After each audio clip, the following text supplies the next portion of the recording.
एक डॉन, एक माफिया, एक दुर्दांत अपराधी के लिए इतना रोना क्यों रो रहे हैं? आप अतीक अहमद जैसे लोगों को पैदा कर रहे हैं।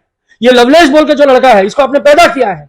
ये आपकी नाकामयाबी है, ये आपकी निकम्मेवादी है। आप निकम्मे हैं, आप काम नहीं करते हैं, प्रवचन देते हैं। प्रवचन देने के लिए धर्मशाला है, प्रवचन देने के लिए गुरु गोरखपुर मठ में जो है शासन चला रहे हैं। गैंगस्टर पे गैंगस्टर भारी। हमने नारा दिया राम लल्ला की निकली सवारी, तलवार पर कलम है भारी।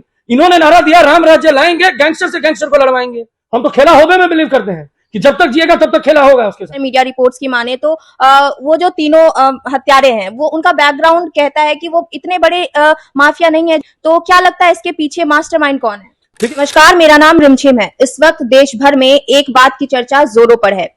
अतीक अहमद और उसके भाई अशरफ की पुलिस कस्टडी में हत्या कर दी जाती है। इस बात को लेकर पूरे देश में चर्चा हो रही है और जो सत्तारूढ़ी दल के नेता हैं वो इसे आसमानी न्याय बता रहे हैं, तो वहीं विरोधी दल के नेता सरकार इस पर हमलावर हो रही है। इसी चीज को लेकर हम भी चर्चा करना चाहते हैं और इस वक्त इस बात पर चर्चा करने के लिए हमारे साथ जुड़ चुके हैं टीएमसी के प्रवक्ता मानव जायसवाल जी। तो आइए सीधा बात हम उनसे ही करते हैं। सर, आप इस घटना को कैसे देखते हैं? क्या इसमें आपको पुलिस की नाकामी दिखती है या फिर कोई राजनीतिक साजिश? पहले तो आपके माध्यम से पूरे देश को नमस्कार है और आपके चैनल को बहुत बहुत शुभकामनाएं कि आज देश को जरूरत है कि एक बेपाक सच बोलने वाली चैनल जो देश को सच दिखाए, जो लोगों तक जन जागरूकता को फैलाए। आज जो देखिए, जो अतीक अहमद हमारे लिए मुद्दा नहीं है। अतीक अहमद एक क्रिमिनल थे, लेकिन जो दो सांसद चुन के आए, विधायक बने। ये हमारे देश की परिस्थिति रही है कि भाई एक क्रिमिनल भी, एक माफिया भी जिस तरीके से विधायक बन जाता है। तो आज स्वतंत्रता के बाद आज हमारे देश में जो डेमोक्रेसी है, जो लोकतंत्र है, उसमें एक कहावत जो आती है बहुत सटीक बैठती है। Democracy without education is like hypocrisy without limitation. तो इस तरीके से अगर मैं इसको अनुवाद करूं, जिस तरीके से हमारा लोकतंत्र है, लोकतंत्र में एजुकेशन की बहुत महत्व है और एजुकेटेड लोगों को जो राजनीति में उतरना चाहिए, अग्रसर भूमिका निभानी चाहिए कि अच्छे लोग सामने हैं और अगर वो क्रिमिनल है, माफिया है, उनको अपने आप ही एक दरकिनार कर दिया जाएगा अगर अच्छे लोग आएंगे। और जहां तक बात है हिपोक्रेसी विदाउट लिमिटेशन, तो देखा जा रहा है कि इस देश में जहां पे बहुत सारे लोग जो बुद्धिजीवी हैं, जो एजुकेटेड हैं, लिटरेट हैं, वो अग्रसर जो कि राजनीति में नहीं आते, तो बहुत सारे ऐसे लोग हैं जो अपने आप का नाम चेंज करके कोई बाबा बना देता है, कोई अपने आप को विश्व गुरु बोलने लगता है या बुलवाने लगता है। और उनकी जो मूलतः जो भूमिका रही है, जो पढ़ाई लिखाई रही है, वो शून्य बराबर शून्य रही है। और वो दिखता है कि भाई वो लोग लाठी समझते हैं, वो लोग लगते हैं कि देश बैल है और लाठी से हाँका जाएगा, लेकिन वो भूल जाते हैं कि कलम की ताकत क्या है। और जिस तरीके से उनका जो दोहरा चरित्र है वो पूरे देश में सामने आ रहा है। आज अतीक अहमद जो मारा गया है, पुलिस कस्टडी में मारा गया है। देखिए, एक मर्डर होता है, वो मर्डर के हिसाब से लिया जाता है, लेकिन ये दिन दहाड़े गैंग वॉर या गैंगस्टर को मारने की जो साजिश रची जा रही है और जिसमें पुलिस एक मुक्त दर्शक बन के खड़ी है, ये अपने आप में दिखाता है कि पुलिस कितनी निकम्मी, कितनी कमजोर, कितनी डरपोक, कितनी दुर्बल हो चुकी है उत्तर प्रदेश में। आज ये हादसा हुआ है। कल मैं एक इंटरव्यू चैनल में भी था जहां हमने जयश्री कुशवाहा जी की बातें सुनी। एक महिला होते हुए उन्हें अपने पति को खोया, उनके बेटे को उन्होंने खोया, जो वो मैंने इलेक्ट्रिक्यूशन हो गया उनका। उन्होंने अपने आप को, उनकी गोली मारी गई, उनके भाई को चोट लगी, चोटिल हुए। इस बावजूद भी वो अतीक अहमद से परस्पर लड़ती रही। ये है हमारा देश, हमारा संविधान। और मैं धन्य हूं कि मुझे मौका मिला कि उनके साथ एक टीवी चैनल पे एक टीवी पैनलिस्ट बन के मैं बैठा रहा। मैं धन्य हूं कि ऐसी मां भी इस देश में जन्मी है। मैं धन्य हूं कि मैं बंगाल में जन्मा हूं, जहां पे एक महिला मुख्यमंत्री है जिन्होंने भी अदम्य साहस का परिचय दिया है। आज न्यायपालिका से हमको न्याय मिलना चाहिए। आज आप खौफ का माहौल पैदा कर रहे हैं। उत्तर प्रदेश में जो अजय कुमार बिष्ट जो है, जो अपने आपको योगी आदित्यनाथ कहते हैं, अब देखिए वो दोनों दो नाम से प्रचलित है, लेकिन उनको क्या बोलना सबक देता है? बाबा। आज बाबा जी का बुलडोजर। तो ये बुलडोजर वाली जो राजनीति है, ये राजनीति नहीं है, ये एक अलग तरीके की भय वाली रणनीति है।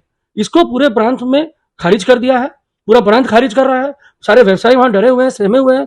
आज एक गैंगस्टर को मारने के लिए दूसरा गैंग आप तैयार कर रहे हैं। लेकिन आपने अगर खबर देखी होगी, बहुत सारे मीडिया रिपोर्ट्स की माने तो वो जो तीनों हत्यारे हैं, वो उनका बैकग्राउंड कहता है कि वो इतने बड़े माफिया नहीं है। तो क्या लगता है इसके पीछे मास्टरमाइंड कौन है? देखिए, पहली बात तो मीडिया के अनुसार ही मैं बताता हूं और मैंने कुछ एक ट्विटर चैनल्स और उसको मैं वेरीफाई करके बात कर रहा हूं। लवलेश बोल के एक बंदा है जो वहां पकड़ाया है, वो स्मृति ईरानी के साथ उसकी फोटो है।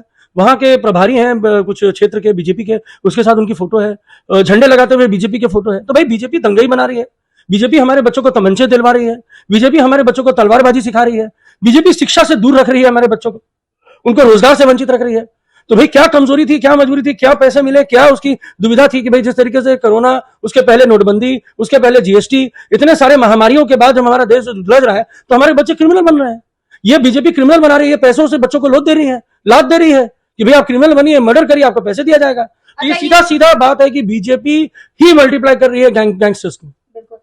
ये जो हत्यारे हैं इनके पास जो जिस चीज से हमला किया है इन्होंने वो इंडिया में बैन है। तुर्की से बना हुआ वो पिस्टल जो है वो तुर्की में बनता है और यहाँ तक कैसे पहुंचा इस बात को लेकर भी कई तरह के सवाल उठ रहे हैं और काफी महंगे हैं और इनकी जो बैकग्राउंड है बहुत लोअर फैमिली लो फैमिली से बिलोंग करते हैं। तो क्या लगता है इसके पीछे किसका हाथ हो सकता है? देखिए, मैंने सीधी सीधी बात करी आपसे, एनकाउंटर कर नहीं सकते थे अजय कुमार बिष्ट जी। क्यों? क्योंकि भाई पूरे देश में चर्चा होने लगी। आपको जानकारी होगी या आप उसको डेटा निकालिए, पिछले 6 साल लगभग 2190 दिन होते हैं उत्तर प्रदेश के शासनकारियों को। उस दौरान लगभग 11,000 एनकाउंटर हुए। अगर 11,000 एनकाउंटर की अगर हम कैलकुलेशन करें तो हर दिन 5 एनकाउंटर होता है। लगभग 183 क्रिमिनल मारे गए हैं। लगभग 23,000 क्रिमिनल या तथाकथित क्रिमिनल उनको जेल हो गई है। अतीक अहमद जैसे लोग 2017 से 11 फरवरी 2017 से जेल में है। लगभग 7 साल वो जेल में रहते हैं और 17 मार्च को इनकी सरकार आती है, भाजपाइयों की, अजय कुमार बिष्ट की सरकार होती है। उसके दौरान इतने सारे एनकाउंटर्स होते हैं, लेकिन एनकाउंटर्स में लोग जो मारे जाते हैं उसके बाद एक खौफ पैदा होना चाहिए, एक डर पैदा होना चाहिए लोगों में, एक सच्चाई के प्रति, एक न्याय के प्रति उनकी आस्था जगनी चाहिए। लेकिन दिखा क्या रहा है? उल्टा, कि भैया 7 लाख 8 लाख 9 लाख के तमंचे मिल रहे हैं, टर्की के बने हुए तमंचे। तो भाई ये जो फंडिंग आ रही है कहां से आ रही है? क्या वो नोटबंदी का पैसा है? हजारों हजारों करोड़ के अदानी की तरफ से आ रहे हैं? क्या आदित्य बिष्ट उन लोगों के साथ लिप्त है, स्मगलर्स के साथ? क्या यूपी सरकार की जो पुलिसिया है वो स्मगलरों के साथ मिल गई है कि भाई स्मगल हो रहे हैं इतने इतने बड़े तमंचे, इतने पैसे वाले कारतूस? तो ये जो स्मगल हो रहे हैं इसकी क्या कार्रवाई कौन करेगा? इसके ऊपर संज्ञान कौन लेगा? आज गृह चलते रास्ते चलते एक बेटी का उत्तर प्रदेश में दिन दहाड़े 2 युवाओं ने गोली मार दी। क्या बेटियां सुरक्षित है उत्तर प्रदेश में? क्या माताएं सुरक्षित है उत्तर प्रदेश में? क्या वो व्यवसायी सुरक्षित है उत्तर प्रदेश में? क्या बनिया समाज सुरक्षित है उत्तर प्रदेश में? क्या हमारे जो ब्राह्मण समाज है वो सुरक्षित है? क्योंकि ब्राह्मण तो शस्त्र उठाएंगे नहीं, उनके पास विद्या है। तो उनकी बेटियां जब पढ़ने जाएंगी तो उनको क्या गोली मार दी जाएगी? क्या ये जयश्री कुशवाहा जो है, आज उनको 7 साल हो गए ये योगी सरकार में, ये भोगी सरकार में, अजय कुमार बिष्ट की सरकार में, तो क्या 7 साल में उनको जमीन नहीं दिला पाए? आप अधिकरण की बात करते हैं, आप बुलडोजर की बात करते हैं। अतीक अहमद तो 7 साल से जेल में था। क्यों नहीं आप ये जयश्री कुशवाहा जी को जमीन दिला पाए? क्यों नहीं दिला पाए? कि वो कुशवाहा है। अगर वो जयश्री बिष्ट होती और वो राजपूत होती तब ये अजय बिष्ट उनको जमीन दिलवा देते, क्योंकि ये किसी का सम्मान नहीं करना जानते।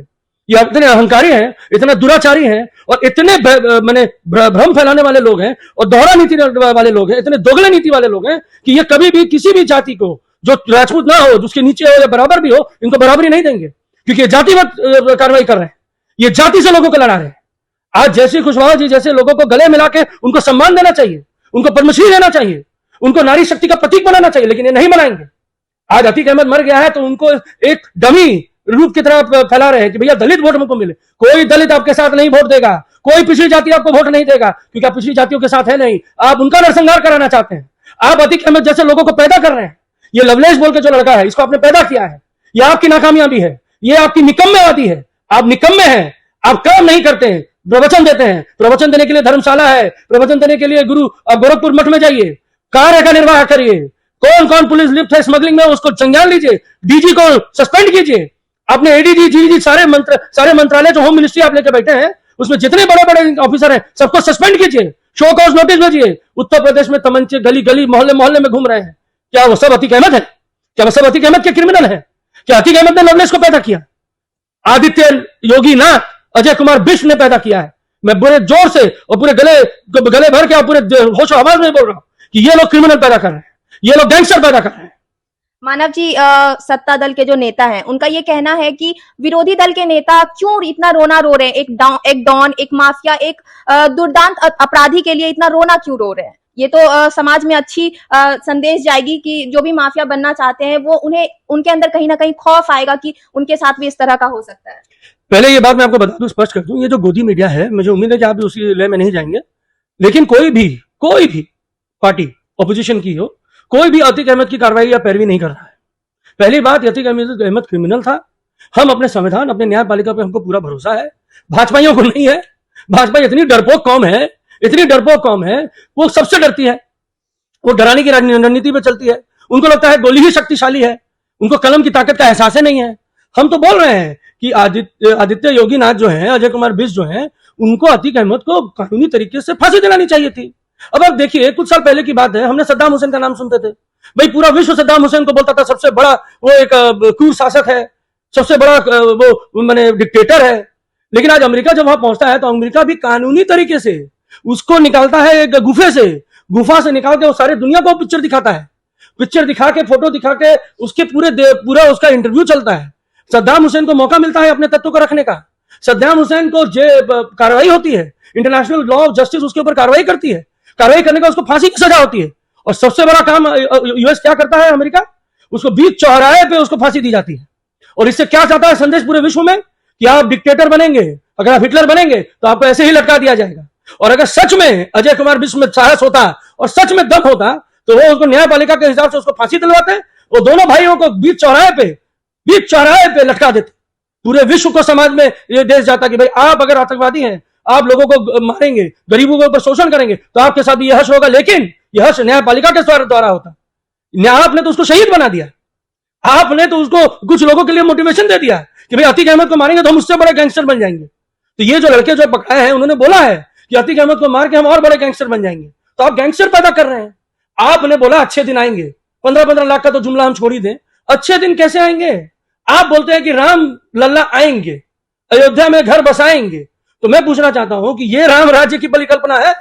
राम तो वो थे कि जो एक धोबी की बातों को सुन के अपनी पत्नी का त्याग इसलिए किया कि समाज में एक शिष्टाचार बना रहे, महिलाओं का सम्मान होता रहे। आज उसी प्रांत में, उन्हीं के जन्म स्थल में महिलाओं को दिन दहाड़े गोली मार दी जा रही है। एक बूढ़ी माँ, 44 वर्ष की माँ, अपनी बेटी को बचाते बचाते आपने बुलडोजर से उनको जिंदा जला दिया। एक ब्राह्मण माँ कानपुर में, कितनी दूरी है आपकी, क्या स्टेटमेंट आपका आया? हथरास में एक बेटी का रेप होता है, जो दुराचारी है उनको सजा दिलवाइए, ना कि वो शव को आप पेट्रोल से जला देंगे। क्या एक मां को अपनी बेटी के शव का भी अधिकार नहीं है? यह राम राज्य की कल्पना है, यह राम राज्य है आपका। आप रावण राज्य ला रहे हैं। आप जितने भी विश्व में जितने भी राक्षस थे उनका राज्य ला रहे हैं उत्तर प्रदेश में। और उत्तर प्रदेश की जनता को समझना होगा, उनको कलम की ताकत को पहचानना होगा, उनको न्यायपालिका पे भरोसा जागरूक करना होगा। मैंने उम्मीद करी थी कि भाई न्यायपालिका पे लोगों पे फिर आस्था जगेगी, लोग फिर न्याय के लिए गुहार लगाएंगे, लोग फिर कोर्ट कचहरी जाएंगे, फिर कोर्ट जजों के साथ गुहार लगाएंगे, माई बाप करते हुए उनसे बातें करेंगे। ये तो नया शासन चला रहे हैं, गैंगस्टर पे गैंगस्टर भारी। हमने नारा दिया राम लल्ला की निकली सवारी, तलवार पर कलम है भारी। इन्होंने नारा दिया राम राज्य लाएंगे, गैंगस्टर से गैंगस्टर को लड़वाएंगे। ये है उनका नया नारा, राम राज्य लाएंगे, गैंगस्टर को गैंगस्टर से लड़वाएंगे और मजे हम लेंगे। ये मजे ले रहे हैं, इनको गद्दी से प्यार है, कोई जनता से इनको प्यार नहीं है। अगर आज भी उत्तर प्रदेश की जनता नहीं समझ रही है तो भूल कर रही है, क्योंकि गोरखनाथ के इलाके में एक व्यवसाय की होटल में दिन दहाड़े मर्डर कर दी जाती है और पुलिसकर्मी मर्डर करते हैं। क्या पुलिसकर्मियों के घर में बुलडोजर चला? क्या बुलडोजर चला उस मां के लिए कि भैया मेरे पति मारा गया, मेरा बेटा मारा गया, उसके खिलाफ क्या पुलिसकर्मियों के ऊपर बुलडोजर चला? जिस बुलडोजर से वो जो माँ बेटी मारे गए, जला दिए गए देहात कानपुर में, क्या उन अफसरों के खिलाफ बुलडोजर चला? क्या उनके घरों पे बुलडोजर चला? आप समझिए, अगर वही चीज अगर बिष्ट होते, वही चीज कोई ठाकुर होते, कोई राजपूत होते तो शायद चल जाता, शायद बुलडोजर चल जाता। ये चिंतन का विषय है। मैं जातिगत बात नहीं करना चाहता, लेकिन उत्तर प्रदेश के जो अपने आप को ढोंगी और योगी बोलते हैं, जो योगी अपना ढोंगी जो योगी है अजय कुमार बिष्ट, ये उनकी नीति है, किसी और की नीति नहीं है। भाई अतीक अहमद को गोली मार देते हैं, वो भी पुलिस के सामने, पुलिस मुख दर्शक बनकर रहती है। इतनी निकम्मी, इतनी दुर्बल पुलिस तो भाई हमने नहीं देखी। हम तो गोली मारो सरकार में है नहीं, हम तो न्याय दिलवाएंगे, क्रिमिनल को पकड़ेंगे, एनकाउंटर की हमको आवश्यकता नहीं है, क्योंकि जेल उनके लिए पर्याप्त जगह है। अरे धाए गोली चला दिया, मर गया, खेल खत्म। हम तो खेला होगा में बिलीव करते हैं कि जब तक जिएगा तब तक खेला होगा उसके साथ। वो निकलेगा, जेल से बाहर जाएगा, कोर्ट में जाएगा, मुंह में पट्टी बांध के रखेगा, फिर वापस जेल जाएगा। वो दिन हर साल में 10 बार अंदर बाहर होगा और उसको एहसास होगा कि कारागार में रहना क्या होता है। उसको एहसास होगा कि भाई हमने गलती की है तो यही मेरी सजा है। ये बोलते हैं स्वर्ग और नर्क, जेल से बड़ा नर्क नहीं। योगी को पता ही नहीं। नेताओं का तो कई नेताओं का ये प्रतिक्रिया सामने आया है कि ये आसमानी न्याय है और पाप और पुण्य का फल इसी जन्म में मिलता है, और यही अतीक और अशरफ के साथ हुआ है। देखिए, ये तो भाई जो नेतागण है ना, वो नेता नहीं है, वो भाजपा के अंधभक्त हैं, और वो भाजपा इनके भी नहीं है, वो मोदी और योगी के चाटुकार हैं। भाई योगी बोलेंगे उठो तो उठेंगे, बैठे तो बैठेंगे, और मोदी बोलेंगे तो भैया चलो चाटो तो चाटने लगेंगे। ये है उनका नीति रणनीति। और जहां तक वो आसमानी न्याय की बात करते हैं, तो मैं तो बोल ही रहा हूं कि आसमानी न्याय हुआ कि वो लवलेश हिंदू लड़का आज क्रिमिनल बन गया। वो बीजेपी का झंडा उठाते उठाते तमंचा उठा लिया, बीजेपी का जय श्री राम करते करते उसने मर्डर करना सीख लिया कि अब जय श्री राम बोल के लोगों को गोली मार दो, जय श्री राम बोल के लोगों के माथों को फाड़ दो।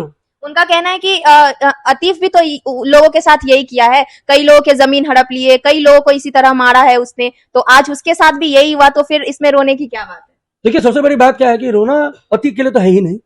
अति के क्रिमिनल था, न्यायिक व्यवस्था क्रिमिनल को क्रिमिनल की तरह न्यायपालिका उसकी सजा सुनाएगी।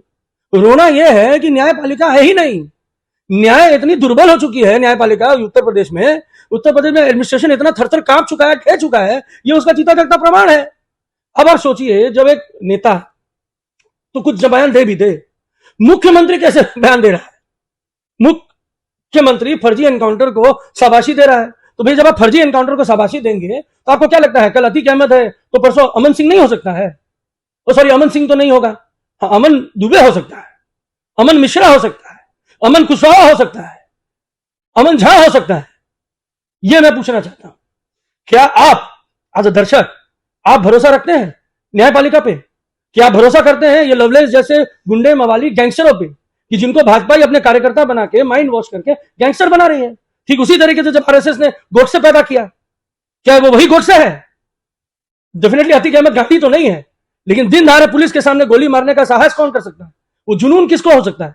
उसको किस तरीके से टेररिस्ट बनाया जा रहा है? ये तो आतंकवादी हमला है। एक गैंगस्टर को आतंकवादी ने मारा, ये आतंकवादी बना रहे हैं। ये है नीति भाजपाइयों की। ये हमारे बच्चों को गोडसे बनाना चाहते हैं, हमारे बच्चों को साइंटिस्ट नहीं बनाना चाहते, हमारे बच्चों को होमी भाभा नहीं बनाना चाहते, हमारे बच्चों को डॉक्टर रेड्डी नहीं बनाना चाहते, हमारे बच्चों को कपिल देव सचिन तेंदुलकर नहीं बनाना चाहते। हमारे बच्चों को क्या बनाना चाहते हैं? गैंगस्टर। गोली मारो। ये इनके जो नेतागण हैं, माने मिनिस्टर हैं सेंट्रल में, वो तो नारा ही देते हैं गोली मारो डैश डैश को, डैश डैश के डैश डैश को। ये चल रहा है देश में। आपको समझना होगा, उत्तर प्रदेश तो बेहाल है, दुर्बल है उसकी प्रशासन। जितने भी व्यवसायी हैं, जितने भी लोग हैं, अब आपको डबल चिंतन हो गया है, क्योंकि जैसे कुशवाहा ने बोला हम तो और डर गई हैं, वो और डर गई हैं। आप लोग महिलाओं के ऊपर भरोसा लाना चाहते हैं, आप महिलाओं को, बच्चियों को स्वावलंबी बनाना चाहते हैं कि उनको डर पैदा करना चाहते हैं। ये प्रश्न पूछना होगा आज देश को, ये प्रश्न पूछना होगा कि हम माताओं को स्वावलंबी बनाना चाहते हैं, उनको निडर बनाना चाहते हैं, उनको प्रशासनिक मजबूती देना चाहते हैं कि गोली मारो गैंगस्टर पैदा करना चाहते हैं? ये प्रश्न करना जरूरी है। तो आप सुन रहे थे मानव जायसवाल को, और इस घटना ने यूपी में कानूनी व्यवस्था को लेकर तमाम तरह के सवाल खड़े किए हैं, और अलग अलग नेता अलग अलग तरह की प्रतिक्रियाएं इस मुद्दे को लेकर दे रहे हैं। अब देखना यह है कि जो भी घटनाएं हुई है उसके पीछे मास्टरमाइंड कौन है और कौन है इसके पीछे, और किसे इसका फायदा होने वाला है। फिलहाल के लिए इतना ही। जय हिंद। जय